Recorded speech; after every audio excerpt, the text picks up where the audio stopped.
잠언 30장 오늘 1절에서 6절입니다. 잠언 30장 1절 6절 아굴의 말씀들, 대언 아굴의 말씀들 곧 대언이라 하는데 오늘 잠언 30장 1절에 6절까지 하고요. 잠언 30장 1절 말씀 같이 읽습니다.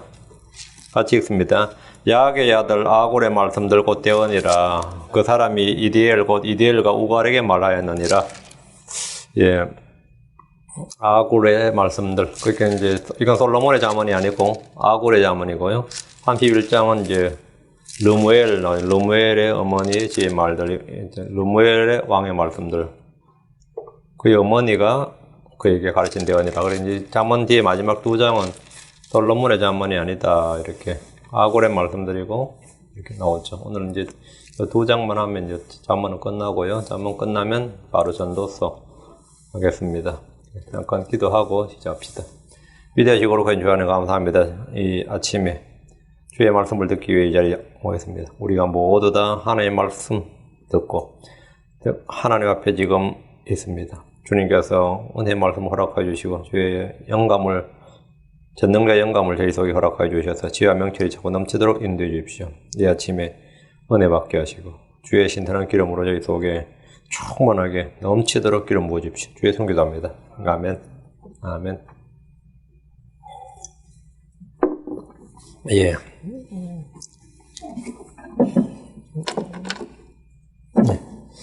오늘 공부할 잠언은 이제 솔로몬의 잠언이 아니라 야악의 아들 아굴의 말씀들이 되어 있습니다. 아굴의 말씀들을 곧 대언이라고 하는데 대언의 성경적 의미가 뭔지를 볼 수 있는 구절입니다. 대언 곧 말씀들, 아굴의 말씀들 곧 대언들. 대언의 뜻이 뭐죠? 말씀들이다 이거죠. 대언자 하면 하나님의 말씀들을 말하는 사람이라는 뜻이죠. 대언은 주의 말씀을 말하는 겁니다. 주께서 누군가를 통해서 말씀하시는 것이 대언입니다. 모세는 주의 말씀을 대언했습니다. 사무엘이나 엘리야나 엘리사나 예레미야 에스겔 같이 주의 말씀을 말하는 사람들을 성경은 대언자 이렇게 하면 대언자. 개혁성경에 이제 선지자 이랬는데 선지자의 뜻은 미리 아는 사람인데 선지자. 그건 이제 선견자에서 나온 겁니다. 선견자 이거는 이제 옛날에 쓰던 말이에요. 근데 선견자, 대언자 같은 말인데 개혁성경은 이제 선지자 이래 번역을 했죠. 선지자. 그 대언자보다는 이제 말이 부정확한 의미입니다. 선지자 이건 좀 말이 부정확한. 사실은 정확히 무슨 뜻인지 모르는 말이지. 출처불명의 말이 선지자예요. 선지자. 점쟁이도 아니고 미리 아는 자 이런 뜻이거든요. 그래서 선지자. 예. 예전에는 대언자를 선견자라고 부르기도 했고 일부에서는 이제 대언자를 예언자, 그 프라퍼시니까 프로페릭, 프라핏 나와요. 그게 프로할 때 프라가 이제 pre 이제 이게 pre냐 pro냐 이거는 이제 뒤에 있는 자음에 따라 갈리는 거예요. 그래서 프라핏 이게 프라를 이제 pro 이거를 이제 pre해서 미리란 뜻. for 이런 뜻의 단어로 이제 의해서 이제 그거는 예언자가 되는 거예요. 그러면 얘가 이제 미리 예자니까요. for knowledge, for tell, 그래서 이제 prophet 이걸 이제 pro를 pro를 이제 pronoun 할 때 pro 할 때 이건 대신할 때 이거는 이제 pronoun 할 때 pro 하면 noun을 대신한다요. 그래서 prophet 그때 이제 prophecy 뒤는 say란 뜻이니까 대신 말한다. 우리가 대변인한 때 이제 그 대변인 대언자, 그래서 이제 대언자 이런 이제 뜻이 되는 겁니다. 예언자라고 말하기도 하고 대언자라고 하는데 그 대언이란 것은 주께서 말씀하신 것을 말하는 것이고 잠언 30장은 아굴의 말씀들 곧 대언이라.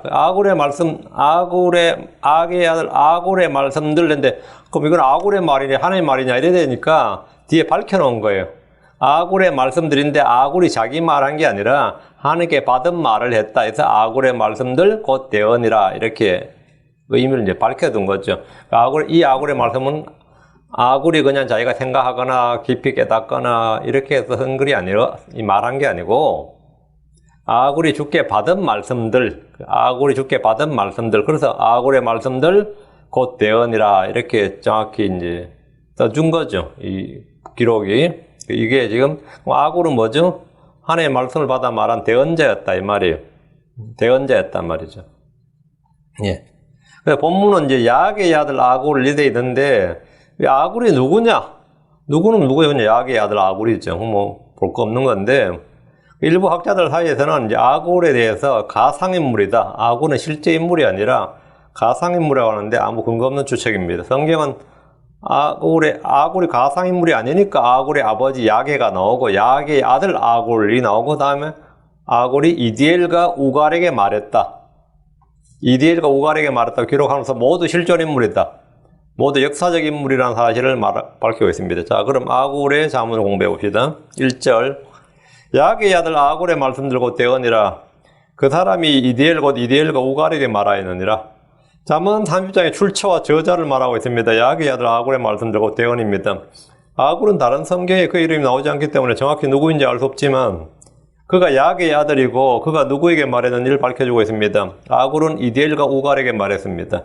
이디엘과 우갈은 그의 아들들이거나 그의 제자들로 보입니다. 그렇지 않다면 이디엘과 우갈이 누구냐 그러면 아들인가 보다, 그의 아들들인가 보다 이런 생각이 첫 번째고, 아니면 그의 제자들인가 보다 이게 두 번째고, 아니면 아굴이 대언자였으니까 대언자 곁에는 필사가들이 있습니다. 서기관들. 그럼 이 사람 서기관인가 보다. 필사관, 그게 필사자. 아굴이 하나님의 말씀을 선포하면 그걸 라이팅하는 필경사들 말이죠. 그런 서기관들이 있었는데 그런 서기관들일 수도 있습니다. 그 중에 하나예요. 예를 들어서 예레미야 입에서 나오는 말을 바룩이 받아다 적었습니다. 바룩이 서기관이었죠. 그와 같이 아굴이 대언을 하면 이디엘과 우갈이 이제 대언하면서 이디엘과 우갈에게 말하면 이제 그들이 그것을 받아서 적었다면 그들은 필사가들 또는 서기관들입니다. 아굴이 두 사람 이름을 말한 것은 두세 증인으로 확정한 율법의 규정에 따라서 이 자문에서도 두 명의 증인을 세운 것으로 볼 수 있습니다. 어찌되었든 아굴은 이디엘과 우갈에게 말했고 그것이 기록된 것이 지금 자문 30장입니다. 이디엘 뜻이 이디엘이죠. 이디엘은 하나님이 나와 함께 계신다. 그 말은 임마누엘이 그 뜻 아닌가? 하나님 우리와 함께 계신다. 이디엘, 임마누엘. 임마누엘의 단수형입니다. 하나님이 우리와 함께 계신다. 임마누엘. 하나님이 나와 함께 있는 이디엘. 이 말은 우리와 함께 하시는 하나님 임마누엘과 같은 뜻인데 임마누엘의 단수 목적어를 변형한 말입니다. 나와 함께 하시는 하나님이라는 뜻이고 우갈은 전능하신 자라는 뜻의 이름입니다. 우리에게 도움을 베푸는 자는 전능자 하나님이십니다. 아굴이 이디엘과 우갈에게 말했다고 하는데 이디엘을 좀 더 강조하고 있는 거죠. 이디엘 한 명만 말했다가 이디엘과 우갈을 했으니까 이디엘을 더 강조하고 있고 나와 함께 하시는 전능자 하나님이란 말입니다. 하나님은 언제나 우리와 함께 계십니다. 주 하나님 나를 떠나지 않으시고 나를 버리지 않으십니다. 주께서 나를 사랑하시고 나를 불쌍히 여기시고 나를 자라게 하시며 강건하게 하십니다. 이디엘과 우갈에게 말했던 것은 영적으로 크리스천들 모두에게 주신 말씀입니다. 영적으로 크리스천 모두에게 주신 말씀입니다. 2절 참으로 나는 누구보다 더 짐승 같으며 내게는 사람의 명철이 있지 아니하노라. 자, 이 아굴의 자문의 시작이 아주 기가 막히네요. 참으로 나는 누구보다도 surely I am more brutish than any man. 어떤 사람보다도 내가 brutish 참 짐승 같다. 그리고 내게는 사람의 명철이 있지 아니하노라. 참 상당히 아굴이 똑똑한 사람이고 지혜로운 사람이고 대언자란 말이죠. 그런데 지금 이렇게 말한 거죠. 사람마다 자기가 똑똑한 줄 알고 지혜로운 줄 압니다. 그러나 간혹 어떤 사람들은 딱 보면 짐승 같아 보이기도 하고 짐승보다 못해 보이기도 하고 그렇습니다. 실제로. 그런데 아굴은 자신을 스스로 짐승 같다고 말합니다. 자기가 막 아주 야수적이고 미개인이고 뭐 여기서는 뭐 밴들리즘이라고 하나요? 그런 사람은 아니죠. 근데 상당히 자기를 비하하고 낮추고 있습니다. 자신의 우월성을 자랑하고 뽐내고 자부심을 갖고 사랑하는 사람들을 흔히 선민의식이 있다 그래요. 선민의식이 있다 그렇게 말합니다. 반대로 자신을 막 흙수저니 쓰레기니 짐승 같다고 하는 사람들은 이제 자학적이라 그러죠. 이건 모든 것에 다 포함됩니다. 자기 민족에 대해서도 마찬가지. 한민족 하면서 굉장히 그 한민족을 막 문화가 찬란하고 막 이렇게 자기가 조선시대에 태어났으면 꼭 양반 같고 사대부 집안 같고 뭐 이런 사람 있죠. 그 1%밖에 안 되는 그 한국 사람들 물어보세요. 지가 양반집 자손 아니라는 사람이 아무도 없습니다. 근데 실제로는 뭐 90몇 프로가 전부 다 쌍놈이지. 그런데도 불구하고 계속해서 그래 우월성을 자랑하는 사람들이, 그건 이제 선민의식, 좀 국수주의, 뭐 국뽕이라 그래요. 그 뽕이란 말은 마약이란 뜻이. 마약에 취한 것처럼 막 그냥 한국이 유라시아 대륙을 점령했다느니 뭐 이런 놈까지 있거든요. 기가 찰 노릇이죠. 만리장성 아래까지 한국 땅이다 그러고 뭐 그런 케이스도 있고 그런 게 있고, 반면에 야 진짜 뭐 한국은 뭐 답이 없는 나라다. 한국 사람들은 진짜 답이 없는 한국 민족의 근성이나 이 퍼스널리티 캐릭터를 보면 이거는 완전 답이 없다. 응? 이건 이제 자학적이라 그러죠. 근데 이 객관적인 시각을 갖기가 상당히 어렵죠. 근데 그 자기 민족에 대해서 그렇고, 자기 집안에 대해서 그렇고, 자기가 속한 교회에 대해서 그래요. 자기 교회 최고라는 사람이 있고, 우리 교회 와보면 알고 보면 안 되니 그런 개판이 없습니다. 제가 소개를 못 해줍니다. 뭐 이런 사람도 있고, 그 교회에 대해서 그렇고, 응? 자기 집안에 대해서 그래요. 응? 그 집안에 금수저로 태어나서 얼마나 좋습니까? 아이고, 몰라서 그렇지. 우리 집안 진짜 콩가루 집안, 뭐, 멸치 뼈다 같은 뼈도 없습니다. 이런 게 있고, 뼈대 있는 집안이라는 사람이 있고 그런 거예요. 근데 자기에 대해서는 마찬가지예요. 막 아주 우월의식에 넘치는 사람이 있고, 나처럼 뭐 똑똑한 놈 있냐, 인물 있는 놈 있냐, 뭐 이렇게 내가 못하는 게 뭐냐는 사람이 있고, 정말 내가 정말 영무 형편없다는 사람이 있는데, 아굴은 자기를 낮추었습니다. 참으로 나는 누구보다도 더 짐승 같으며 라는 말은 자신을 아무것도 아닌 것으로 여겼다는 겁니다. 전에 아삽이 자기 자신에 대해서 시편 73편에 아삽이 자기 자신에 대해서 이런 말을 했습니다. 시편 73편 22절에 내가 이같이 어리석고 무지함으로 주 앞에 짐승 같사오나, 내가 이같이 무지함으로 어리석고 무지함으로 주 앞에 짐승 같사오나. 그 아삽이 이랬고 아굴이 이렇단 말이죠. 이 아짜스간 사람들이 왜 이러죠? 그건 어리석고 무지함으로 주 앞에 짐승 같다고 했는데, 이것이 사실 사람의 정확한 모습입니다. 누가 짐승 같은 자입니까? 아니면 누가 짐승 같은 거예요? 누가보다 더 짐승 같아요. 주를 알지 못하는 사람은 다 짐승 같습니다. 깨닫지 못하는 자는 짐승 같은 자들입니다. 시편 92편 6절에 짐승 같은 자는 알지 못하며 어리석은 자도 이것을 깨닫지 못하나이다. 이들은 주의 말씀을 들어도 주를 알지 못하고 주의 말씀을 깨닫지 못합니다. 복음을 들어도 복음을 깨닫지 못합니다. 주의 이적이나 표적들을 봐도 깨닫지 못합니다. 보아도 보지 못하고 들어도 듣지 못하는 사람들을 성경은 짐승 같다 그럽니다. 주님은 백성들에게 말씀하셨습니다. 시편 94편 8절 백성 가운데 짐승 같은 자들아 너희는 깨달으라. 어리석은 자들아 너희가 언제나 지혜로운 자가 되려느냐. 짐승 같다. 한국말에도 있어요. 소아이면 아무리 말해도 못 알아듣는, 소 아니면 말에 많이 배웠죠. 그죠? 우의독경이라 그러죠. 소한테 뭡니까? 경전을 읽어준다. 그래서 아무 쓸데없는 짓이다 이 말이에요. 소한테 경전 읽어준다. 참 니한테 내가 복음의 말씀을 전하는구나, 진리의 말씀을 전하는데 그게 우의독경이구나. 이 말은 뭐죠? 네가 소 같은 놈이구나. 듣지를 못하는 거예요. 또 한 말은 이제 마이동풍이라고 그러죠. 그 말의 비유형, 마가 말맞자입니다. 뭐 이런 거예요. 뭐 이제 저희 학교 선생님이 맨날 개대가리라 그랬는데, 애들한테 이 개대가리 같은 놈아 그랬는데, 뭐 개대가리.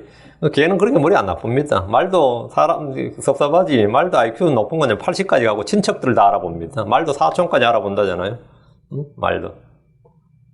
근데 지금은 사람이 짐승보다 못하는 케이스가 많이 있죠. 근데 어쨌든 짐승 같은 자들아, 주님께서 백성 가운데 짐승 같은 자들아, 소, 말, 돼지, 뭐 여우 이런 거 다 포함되는 겁니다. 짐승 같은 자. 그 주를 알지 못하는 사람은 다 짐승 같습니다. 우상을 숭배하는 자들은 다 짐승 같은 자들입니다. 예레미야 10장 8절에 오직 그들은 다 짐승 같고 어리석으니 나무줄기는 헛된 것들의 교린이다. 우리가 짐승 같다고 하면 산이나 들의 짐승이나 가축 같은 짐승들 같다, 이렇게 지금 간주하는 거죠. 이것은 일상의 언어 생활에서 사람들이 흔히 쓰는 표현입니다. 개 같은 놈이나 돼지 같은 놈이나 뭐 뱀 같은 사람이나 너 뭐 닭대가리니 뭐 이런 표현 많이 쓰죠. 니는 뭐 IQ가 2밖에 안 됐냐, 금붕어 같다 이런 거. 금붕어 진짜 IQ인지 모르겠는데 이런 식의 표현을 흔히 쓰는데 이게 짐승 같은 자라 이 말이에요. 성경에서 짐승 같다는 표현은 이제 이런 거였고, 성경에도 주로 이제 사람을 개나 돼지나 일이나 뱀, 독사, 암나기, 뭐 사자, 말 이런 데 자주 비유를 합니다. 동시에 짐승 같다는 말은 마귀 같다는 뜻입니다. 사탄과 적그리스도가 성경에 뭐냐면 짐승이에요. 계시록에는 짐승이라 불리는 자가 나옵니다. 거기 적그리스도라고 하지 않아요. 짐승의 형상 이래 나오지. 적그리스도 형상 이래 안 적혀 있어요. 짐승의 형상, 짐승의 경배하더라, 짐승의 뼈, 짐승의 수. 짐승이 누구예요, 그러면? 짐승이라 불리는 자가 짐승이라 하는 인물이 캐릭터가 나온다고요. 땅에서 올라온 짐승이 있고 바다에서 올라온 짐승이 있죠. 그 땅에서 올라오는 짐승, 바다에서 올라온 짐승이 있습니다. 적그리스도와 거짓된 자를 짐승이라고 말합니다. 나는 짐승 같다 하는 말은 짐승 같다. 이 말은 뭐죠? 마귀 같다. 이 말이 마귀 같다. 마귀 같다요. 하나님 대적하고 반역하고 죄를 짓고 그러면 마귀 새끼다. 마귀 같다예요. 세 번째, 중기함 가운데 가면서 깨닫지 못하는 사람은 멸망하는 짐승과 같습니다. 시편 49편 20절에 존귀함 가운데 거하면서 깨닫지 못하는 사람은 멸망하는 짐승과 같도다. 하나님은 사람을 짐승들과 달리 하나님의 모습, 하나님의 형상으로 지으셨습니다. 하나님은 사람들에게 모든 걸 지배하고 다스리도록 기름 부어주셨습니다. 그럼에도 사람들이 짐승의 형상을 세우고 거기에 절을 합니다. 창조주가 아니라 다스리고 지배해야 할 창조물을 더 경배합니다. 이것이 바로 짐승보다 더 짐승 같은 자라는 뜻입니다. 인간이 얼마나 어리석으냐면 자기들이 다스리고 지배해야 될 그 짐승들의 형상을 만들어놓고 거기서 막 절하고 짐승보다 더 짐승 같은 자다. 다음에 책망을 싫어하는 자는 짐승과 같습니다. 잠언 12장 1절에 누구든지 훈계를 사랑하는 자는 지식을 사랑하거니와 책망을 싫어하는 자는 짐승과 같으니라.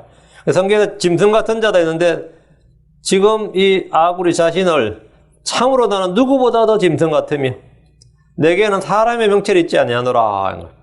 아굴은 자기를 높이지 않았고 자기를 자랑하지 않습니다. 그는 자신의 어떠함을, 자신의 그 본질, 자신을 너무 잘 알았습니다. 주를 아는 사람들, 주를 섬기는 사람들은 모두 한결같이 자신이 아무것도 아닌 줄을 압니다. 내가 nothing이다.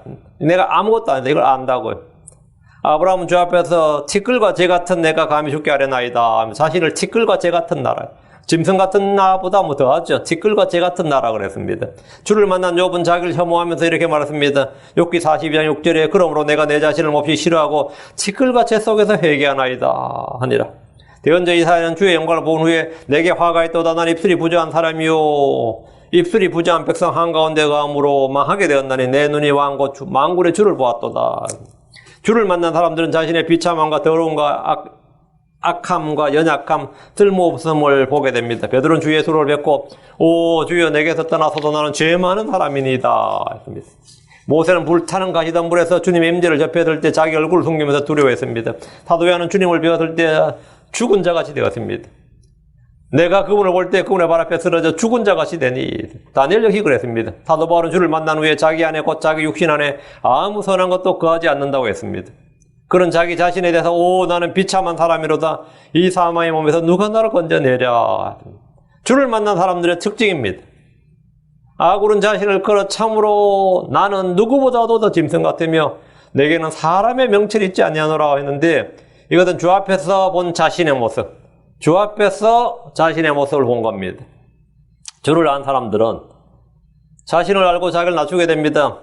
아굴은 사람들 가운데서는 지혜로운 자를 인정받았겠지만 하나님 앞에서 자신의 모습을 정확히 봤습니다.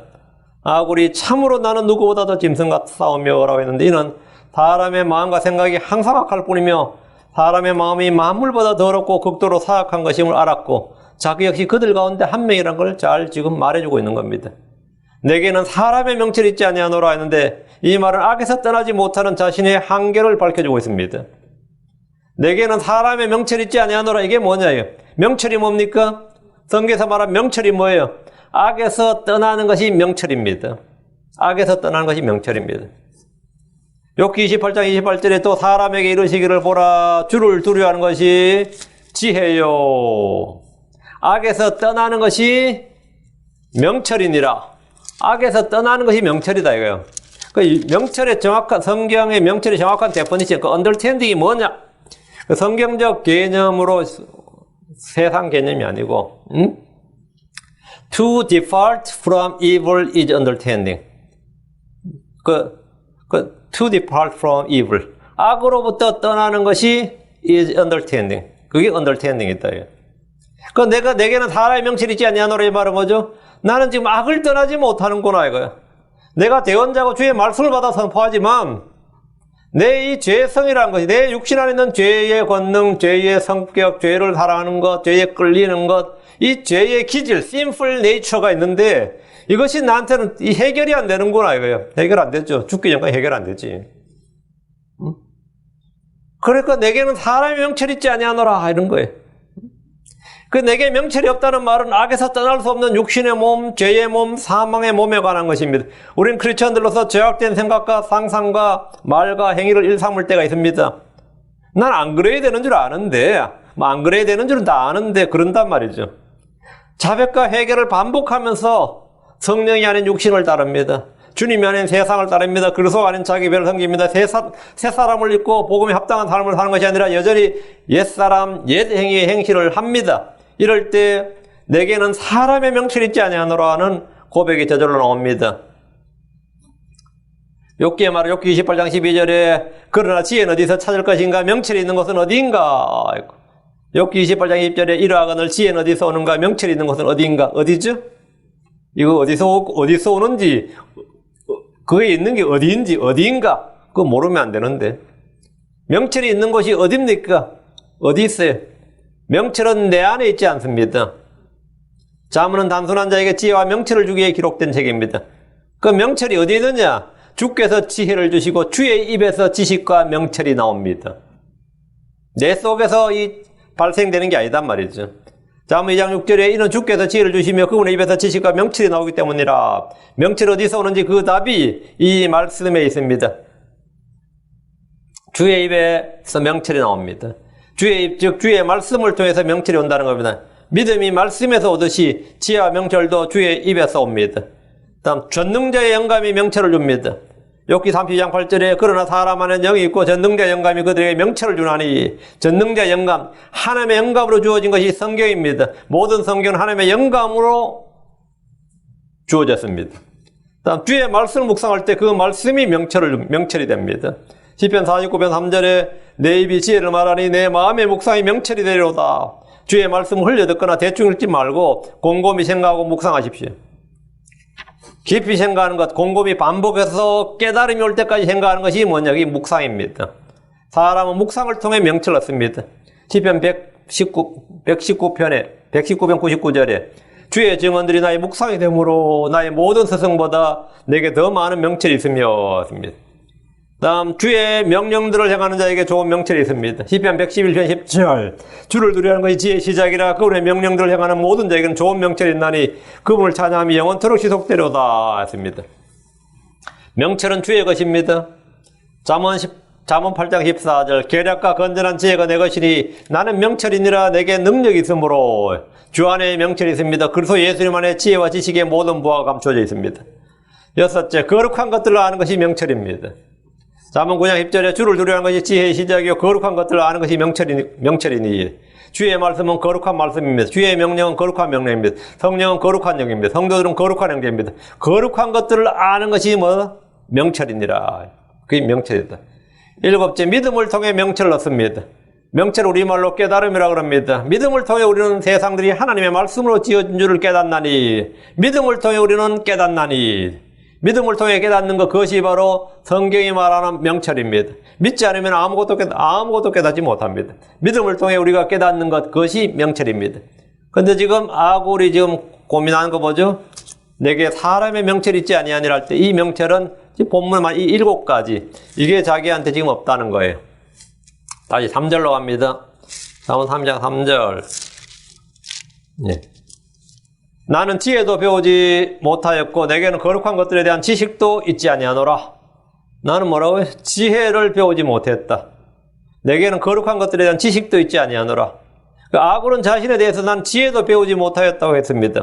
아굴이 말한 지혜는 이 세상 통치자들의 지혜가 아닙니다. 세상의 지혜는 하나님께 어리석음입니다. 육체의 지혜, 이 세상의 지혜, 사람의 지혜, 땅에 속한 지혜는 쉽게 배울 수 있습니다.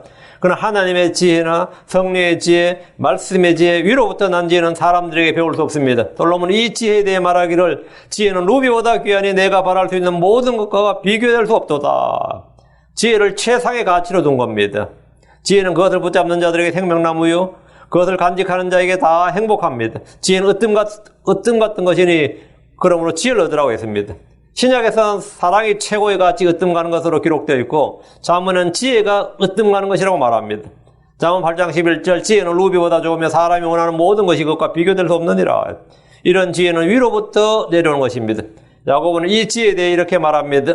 야고보 3장 17, 18절에 그러나 위로부터 난 지혜는 첫째 순수하고 다음에는 화평하며 부드럽고 간청을 잘 들으며 긍휼과 선한 열매로 가득하고 차별과 외산이 없나니 의의 열매는 화평케 하는 자들이 화평 속에 뿌려졌느니라. 아굴은 대언자였습니다.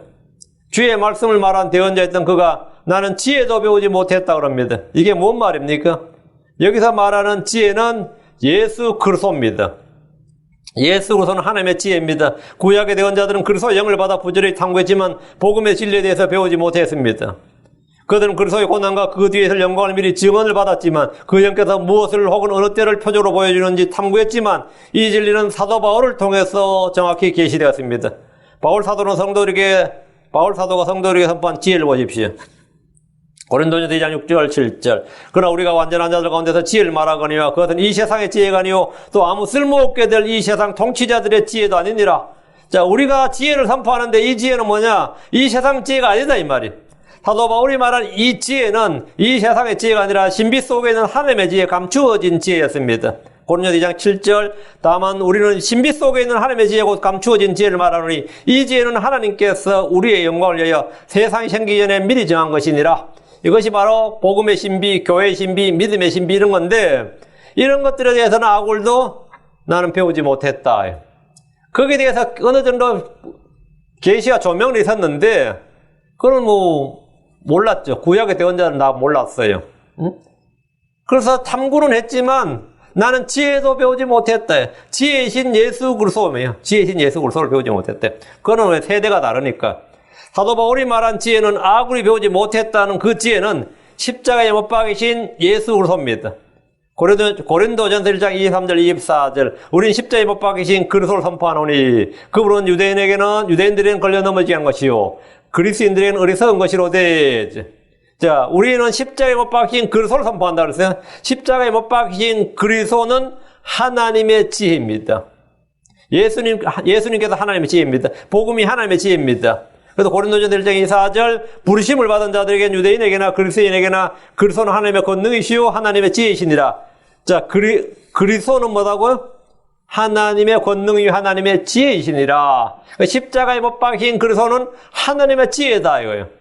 복음 선포에 어리석은 것으로 믿는 자들을 구원하시는 것은 하나님의 지혜입니다. 하나님의 지혜입니다. 나는 지혜도 배우지 못하였고 이 아굴의 고백은 자신의 능력이나 힘으로 지혜를 배우지 못했다는 겁니다. 성경은 계시의 책입니다. 사람의 노력이나 수행이나 금욕을 통해서 주의 진리, 주의 이 하나님께서 사람에게 지혜를 주시는 것이 아니라 주님께서 계시, 특별 계시를 통해서 이 진리가 주어지는 겁니다. 진리가 주어지는 거예요. 그러니까 주님께서 이 계시를 통해서 진리를 말씀해 주지 않으시면 우리는 이전 세상이나 생명의 경우에나 하늘에 있는 것들이나 땅 아래 있는 것들이나 이전에 있었던 것이나 앞으로 일어날 일에 대해서 아무것도 알 수가 없습니다. 아무것도 알 수 없어요. 하나님께서 자신의 영으로 알려주시지 않으면 우리는 아무것도 받을 수가 없고 알 수가 없습니다. 대언자로서 아굴은 주께서 말씀해 주신 것 외에 아무것도 알지 못한다는 것을 고백한 겁니다.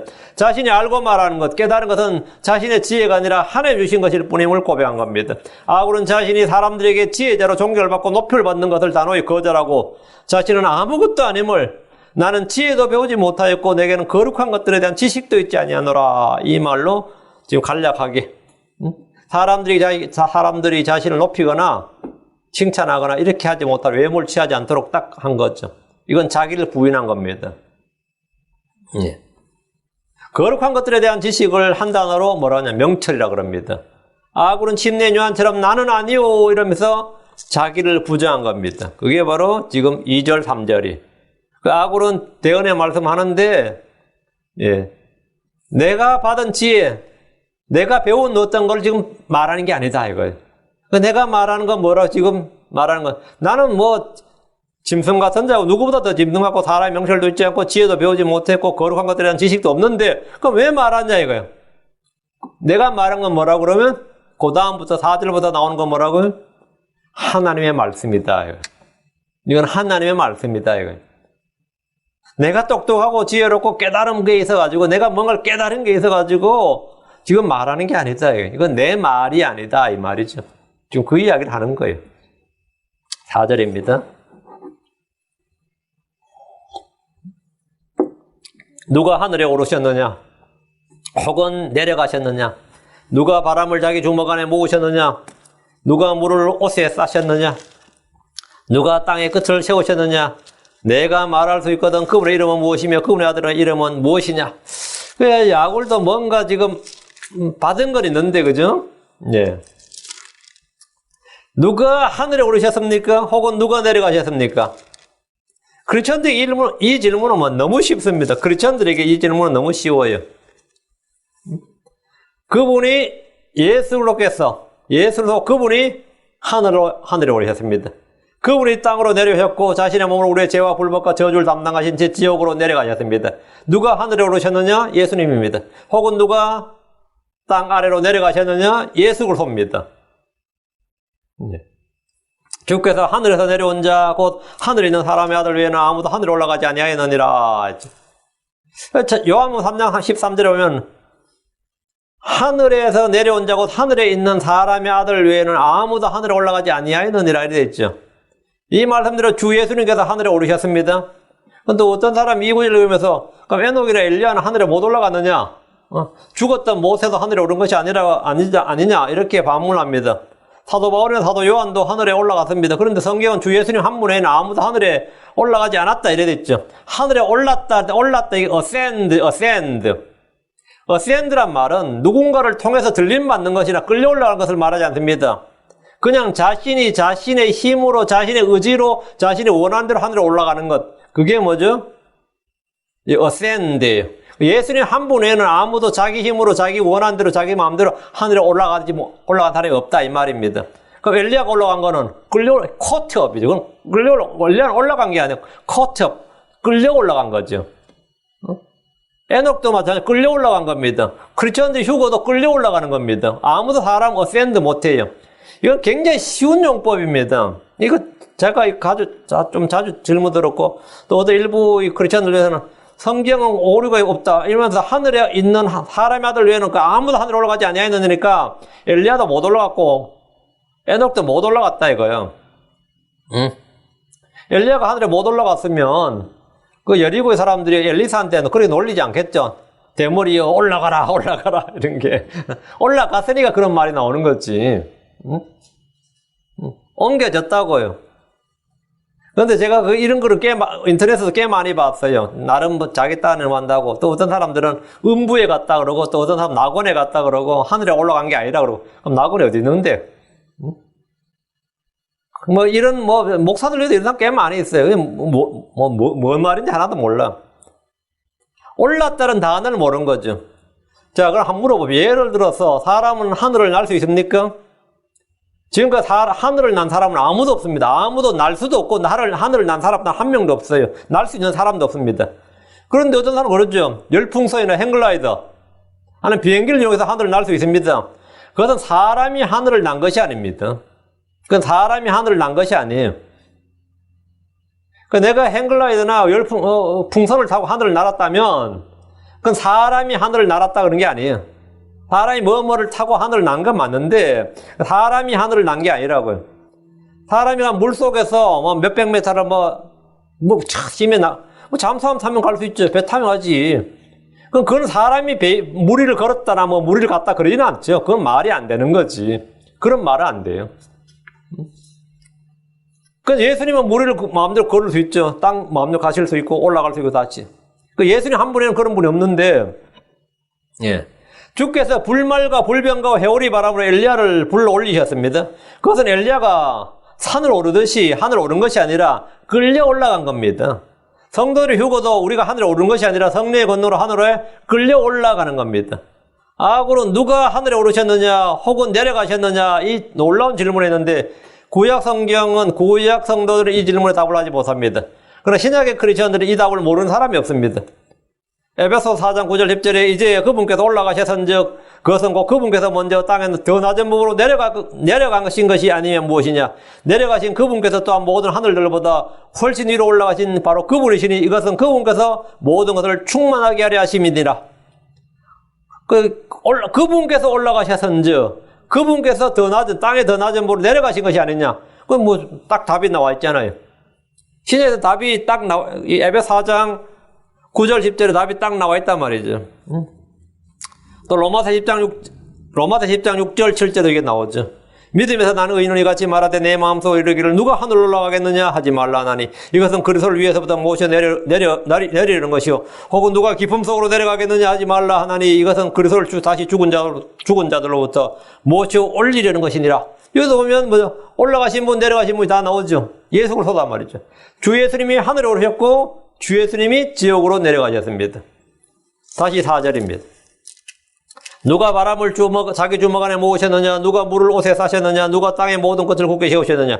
이 부분에 대한 답은 욥기에 있습니다.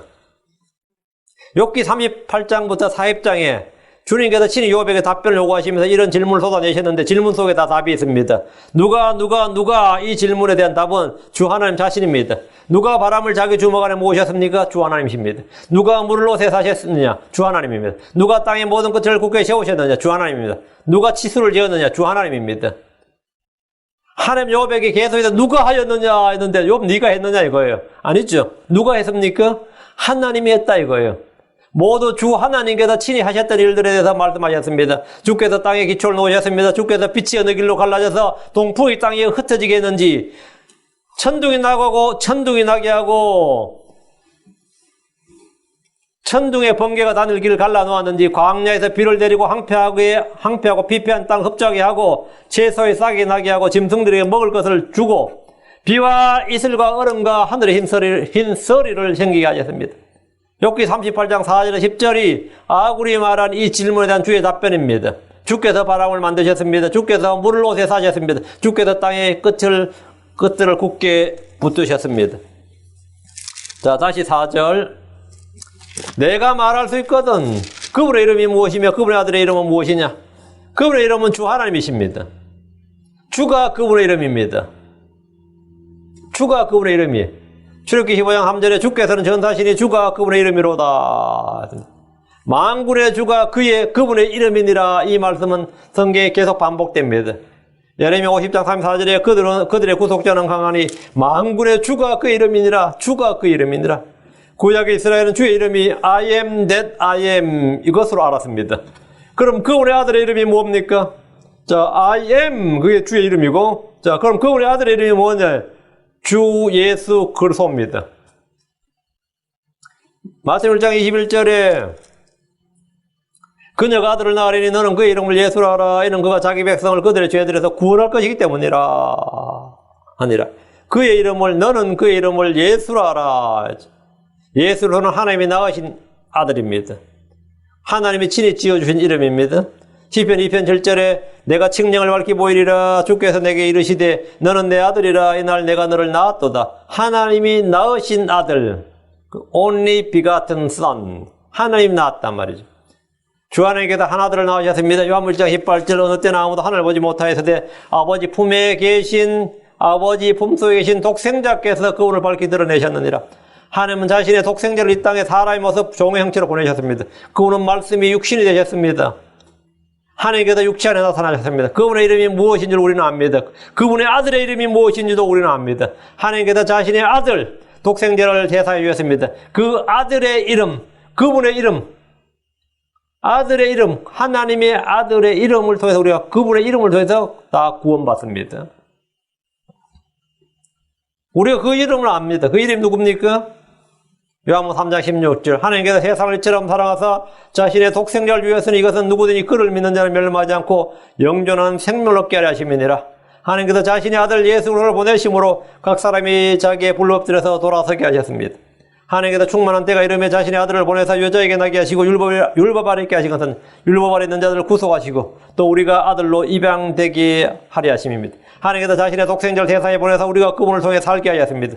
하나님께서 우리를 사랑하시고 자신의 아들을 보내사 우리의 죄들로 인해 화형물로 삼으셨습니다. 하나님께서 자신의 아들의 영을 믿는 자들 마음속에 보내사 아바 아버지라 부르게 하셨습니다. 하나님께서 자신의 아들을 죄 있는 육신의 모양으로 보내시고 죄로 인하여 육신 안의 죄를 정죄하셨습니다. 하나님께서 자신의 아들을 세상의 구원자로 보내셨습니다.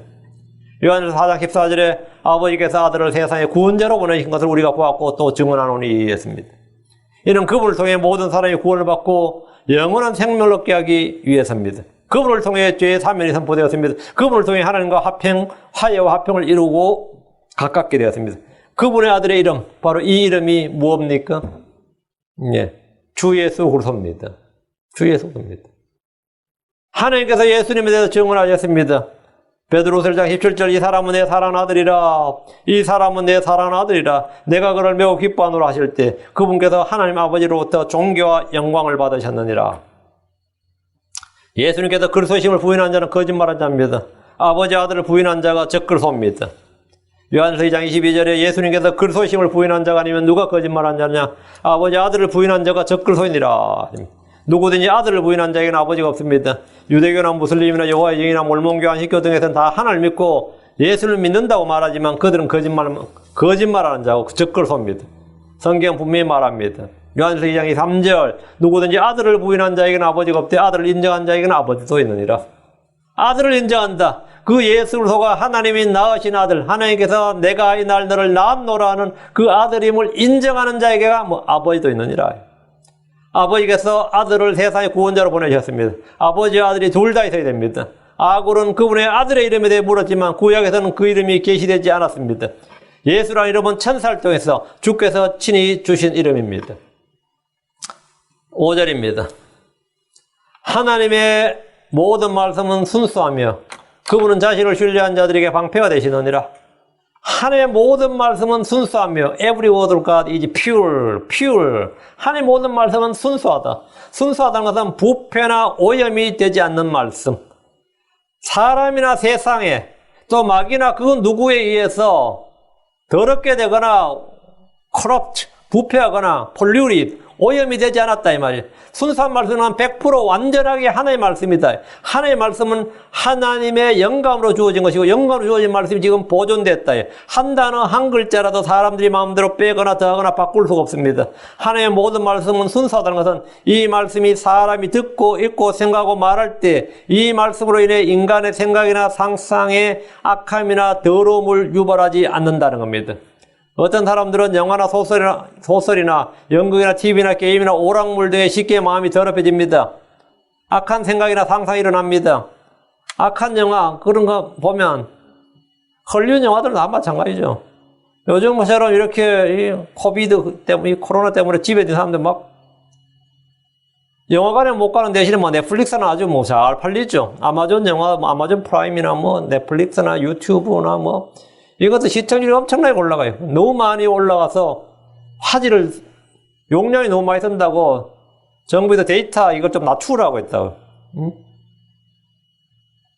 데이터의 화질을 좀 유럽도 마찬가지고 너무 많이 보니까. 근데 그렇게 보면 어떻게 되냐면 보면 영향을 받죠. 악한 생각이나 상상이나 이런 것들 뭐 망상이나 이런 것들이 막 생겨요. 저절로 일어납니다. 그러나 어떤 범죄자라도 성경을 읽을 때 마음에 악한 생각이나 상상이 일어나지 않습니다. 성경에서 성경 말씀을 통해서 뭐 음란한 생각이 나거나 살인 동기가 유발되거나 이런 게 일어나지 않는다고요. 근데 성경 속에 성경의 컨텐츠를 보면 여러분 읽어보면 성경 속에는 살인이나 간음이나 음행이나 욕설은 물론이고 수없이 많은 사람들의 범죄가 상세하게 기록되어 있고 그들의 악한 행위들이 있는 그대로 기술되어 있습니다. 그러니까 저는 어떤 사람들 그러더라고. 뭐 성경은 애들 읽히면 안 된다고. 미친 소리예요. 성경은 너무 끔찍한 장면들이 많기 때문에 이 성인용이라고 그렇지 않습니다. 그럼 성경은 그러면 전과자들 읽으면 안 돼요? 범죄자를 제약 감옥에 있는 죄수들이나 범죄자들 읽으면 안 돼요? 그 속에 너무나 끔찍한 이야기들이 많아서. 성경을 전혀 모르는, 알지 못하는 그런 사람들이 그런 강의를 하는 거예요. 제가 유튜브도, 요즘 유튜브는 대학교 강의들이 꽤 많이 떠 있어요. 예일대학교 어떤 종교학 교수가 성경에 대해서, 여기에 대해서 10몇 강짜리 시리즈로 이 강의를 해놓은 게 있더라고요. 그래서 제가 그걸 이제, 바벨에 관한 것도 듣고 강의를 몇 개 들었어요. 여자 교수였어요. 근데 자연스럽게 중간에 그 이야기를 하더라고. 자기 애들한테 성경 안 읽힌다고. 못 읽게 한다고. 성경의 내용이 성경이 너무나 뭐 동족살이나 집단살이라든가 뭐 인종차별이라든가 성차별이라든가 끔찍한 가부장 제도의 폭력의 살인의 음행, 동성애 이게만 너무나 난무하는 책이라는 거예요. 응? 너무나 난무한 책이다 이게. 실제로 우리도 성경 읽으면 함이 아버지 노아의 벌거벗을 본 것도 충격적인 기록입니다. 근데 그거 충격적인 사람 아무도 없어요. 응? 롯의 두 딸이 자기 아버지가 술을 먹이고 관계를 맺어서 자식들 낳는 이야기도 있습니다. 이건 완전히 뭐 얼굴 뜨거운 이야기죠. 근데 얼굴 뜨거워진 사람 아무도 없어요. 실제 읽어보면 그거 읽으면 아무도 좀 신기해하는 사람도 있지만 애들이 그거 읽는다고 그거 가지고 얼굴 뜨거워진 사람 아무도 없고 어른이 그걸 읽는다고 얼굴 뜨거워진 사람 아무도 없어요. 형제들이 공모해서 자기들의 친동생 요셉을 죽이려다 노예로 팔아버린 이야기도 있습니다. 이런 진짜 쌍놈의 집안이 없죠. 돌쌍놈의 집안이지. 야곱의 아들들은 딸 디나가 강간을 당하자 속임수로 할례를 행하고 그들을 몰살시켜버립니다. 루벤은 자기 아버지의 처백에 들어갑니다. 이건 뭐 이런 집은 진짜 콩가루 집안이 어디 있어요? 응? 근데 이게 다 기록되어 있다고. 파라오는 이스라엘 남자들을 태어나자마자 죽여버립니다. 대량 학살의 이야기는 곳곳에 나옵니다. 가나안 민족들과 전쟁이나 훗날 다윗의 전쟁 끔찍할 정도로 잔혹합니다. 세상에 이거는 뭐 요즘 아이시스 아니면 뭐 탈레반들이 하는 짓보다 더 끔찍한 이야기가 지금 성경에 쫙 기록되어 있어요. 불신자들이 이런 역사적 기록들을 읽을 때 성경은 거룩한 경전이면서 어떻게 각종 살인과 방화와 폭력과 집단과 저주와 살해와 음행과 우상숭배, 동성애 이런 것들이 각종 죄란 죄, 인간이 지을 수 있는 죄란 죄가 다 튀어나올 수 있느냐? 다 기록되어 있느냐? 성경은 사람의 외모를 존중하지 않습니다. 그들을 아름답게 꾸미지도 않고 높이지도 않습니다. 있는 모습 그대로 기록하고 옵니다. 이게 팩트라는 게 중요하지. 이게 사실은. 저도 어떤 분이 저한테 그러더라고요. 야, 뭐, 노자의 도덕계나 논어나 불경 어디에도 읽으면 경건한 마음이 드는 내용들이고, 내용이 참 감탄스러운데, 뭔 성경은 창세기부터 읽다 보면 황당한 이야기들이다 이거예요. 응? 그런 경건하고 거룩한 기분이 드는 게 아니라, 끔찍한 이야기들이 왜 이렇게 많고, 그렇죠? 응. 유다만 봐도 그렇죠. 그 유다의 이야기나 요셉의 이야기는 다 마찬가지죠. 들어오면 거기에 아름다운 이야기가 있어요? 여러분 딱 볼 때 참 되게 아름답다. 응? 그래, 성경은 인간의 그 모랄리티, 어떤 도덕성, 인격 함량이나 도덕성을 고양시키거나 인간이 대단한 존재라는 것을 대단한 어떤 굉장히 디벨롭트 된 사람들 이런 게 아니에요. 문명인이나 이런 것들을 전혀 인간이 뭐 군자나 성인이나 전혀 그런 게 아닙니다. 인간은 그냥 죄인이고 사악하고 불의하고 더럽고 추악하고 이런 인간의 그 모습이 있는 그대로 기록한다면 불신자들이 이런 역사적 기록들 읽을 때 성경은 거룩한 경전이라고 하면서 뭐 이러냐 이거예요. 성경은 사람의 선하고 의롭고 거룩한 모습을 보여주는 책이 아니라 사람의 사악함을 있는 그대로 기록하고 있기 때문에 순수한 말씀입니다. 그런데 이런 말씀을 읽을 때에 어떤 사람도 그 마음에 폭력성이나 죄성이나 악함이나 더러움이 발현되지 않습니다. 순수한 말씀이라서 그렇습니다. 글자면 글자는 어린아이가 성경 읽어도 전혀 그 속에서 그걸 발견하지 못해요. 하나님 그 사람에게 맞게 그 사람에게 진리를 계시하기 때문입니다. 주의 말씀은 사람의 마음을 씻어주고 깨끗하게 해주고 거룩하게 해주지 결코 더럽히지 않습니다. 하나님의 모든 말씀은 순수합니다. 주의 말씀은 교회를 씻는 물입니다. 이 말씀 우리의 죄와 더러움을 씻어줍니다. 이 말씀 우리의 생각과 양심을 정결하게 해줍니다. 시편 12편 6절에 주의 말씀들은 순수한 말씀들이니 흑도관에서 정자 7번 순수하게 만든 은같도다. 주의 말씀들은 흑도관에서 정자 7번 순수하게 만든 은같은 그런 순수한 말씀들이라 이거예요. 그러니까 주의 말씀들이 얼마나 순수한지를 보여주는 대표적인 구절입니다. 시편 119편 140절 주의 말씀은 심히 순수함으로 The word of the Lord is very pure. 매우 순수함으로 주의 종이 그것을 사랑하나이다. 거듭난 성도는 이 말씀의 순수한 저주를 사모하여 자라납니다. 하나님은 자신을 신뢰한 자들에게 방패가 되십니다. 순수한 주의 말씀을 주신 그분을 신뢰하십시오. 거짓이나 오류가 없는 주의 말씀은 순수하게 만든 정제된 은과 같습니다. 시편 18편 30절 하나님으로 말하건대 그분의 길은 완전하고 주의 말씀은 정제되었나니 그분은 자신을 신뢰하는 모든 자에게 방패가 되시는도다. 그분은 자신을 신뢰하는 모든 자에게 방패가 되시는도다. 마귀의 불화살을 막아주는 방패가 바로 주 하나님이십니다. 악으로부터 지켜주는 방패가 주 하나님입니다. 주 하나님을 신뢰하는 자는 그분의 믿음의 방패가 되십니다. 그분의 진리가 큰 방패와 작은 방패가 됩니다. 시편 91편 4절에 그분께서 자신의 깃털로 너를 덮으시리니 내가 그분의 날개 밑에서 그분을 신뢰하리로다. 그분의 진리가 너의 큰 방패와 작은 방패가 되리니 뭐가? 그분의 진리가 진리의 말씀, 진리의 영, 진리신 주 예수님. 그분의 진리가 너의 큰 방패와 작은 방패가 되리니 그분의 진리가 여러분에게 방패가 된다고요. 방패가 된다. 6절입니다. 너는 그분의 말씀들에 더하지 말라. 그분께 너를 책망하실 터인즉 내가 거짓말죄로 드러날까 염려하노라. 외경이나 위경은 전부 다 주의 말씀에 더한 겁니다. 더한 거예요. 사람은 주의 말씀들에 더하거나 뺄 수 없습니다. 오늘날 현대권들은 주의 말씀을 더하고 뺨으로써 순수한 주의 말씀을 부패시켰습니다. 근데 이 보통 사람들은 이 NASB가 상당히 정확한 성경으로 세상에 알려져 있습니다. New American Standard Version. 그리고 이제 그것 좀 비교한 컴피티션 되는 게 뭐냐면 English Standard Version, ESV. 그것도 많이 추천해요. 세상에서는 그 두 개가 그나마 NIV보다 좀 더 정확한 성경으로. 근데 그런 성경을 보면 보통 사람 읽어도 잘 몰라요. 이제 교과서와 우리가 일상적으로 이제 신문이나 교과서 읽는 스타일, 그래 그 스타일이 비슷하기 때문에 애들은 좀 더 익숙하지, 그런 성경이. 좀 더 익숙하죠. 예. 그런데, 그런 성경은 킹제임 성경과 비교하면 굉장히 많이 더하고 빠지고 많이 더해지고 빠지고 바뀌어져 있습니다. 킹제임 성경 다우 D가 나오죠. 다우 다이 D가 나오죠.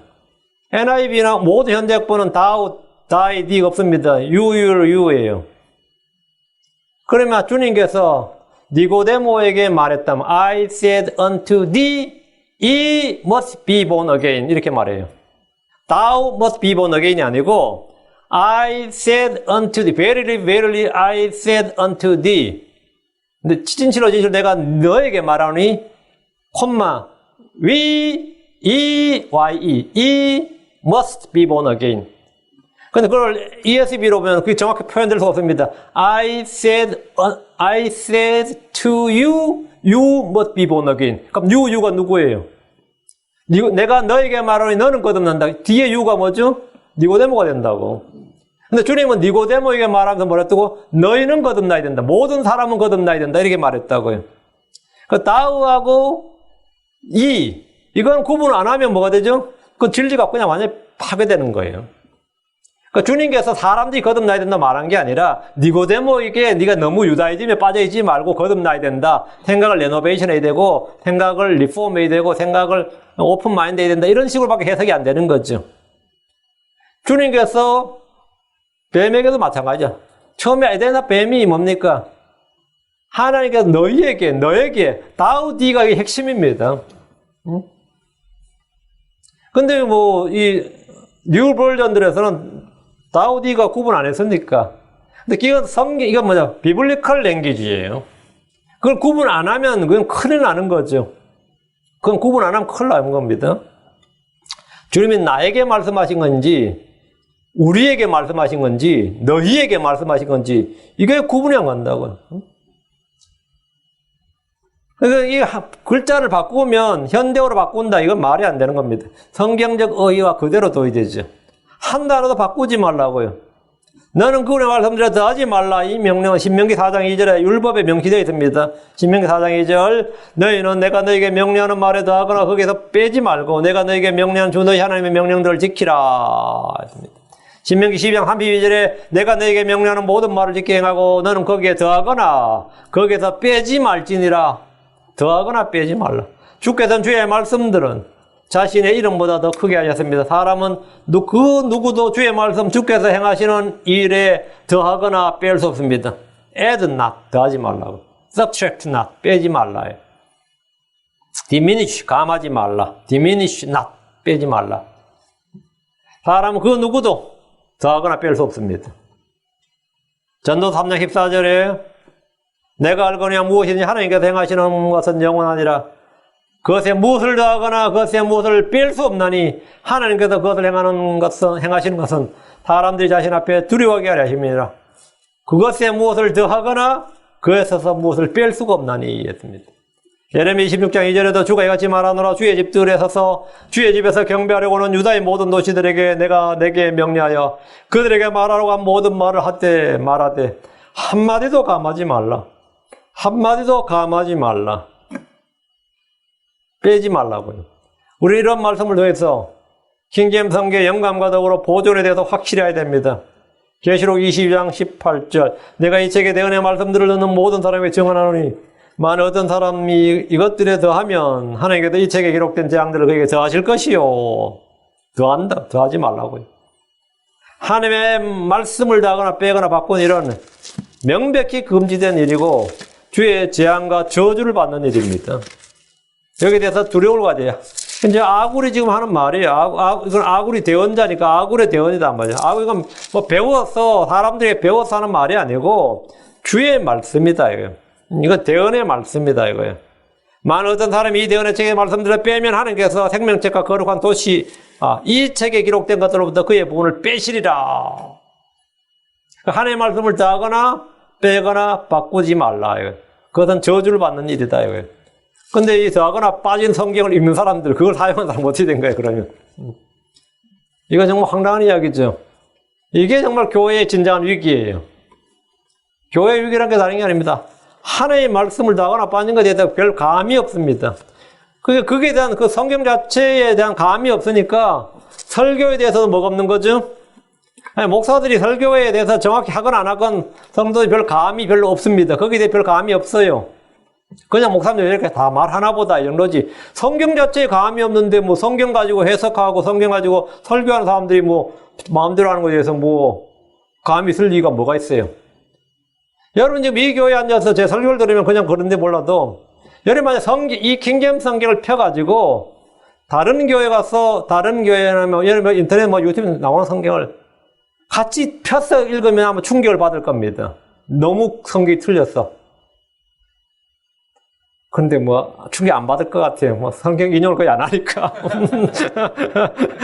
뭐, 성경 펴봐야 뭐, 한두 구절밖에 인용 안 하니까 뭐, 몇 구절 안 하니까 뭐, 이 충격 받을 일이 사실 없겠구나. 비교가 안 되니까 아예. 성경 말씀 안 해버리는데 뭐. 응? 설교 한 30분, 40분 해봐야 뭐, 성경 구절 몇 구절 안 읽으니까, 몇 구절 읽을 일이 없으니까, 충격 받을 일도 없겠구나.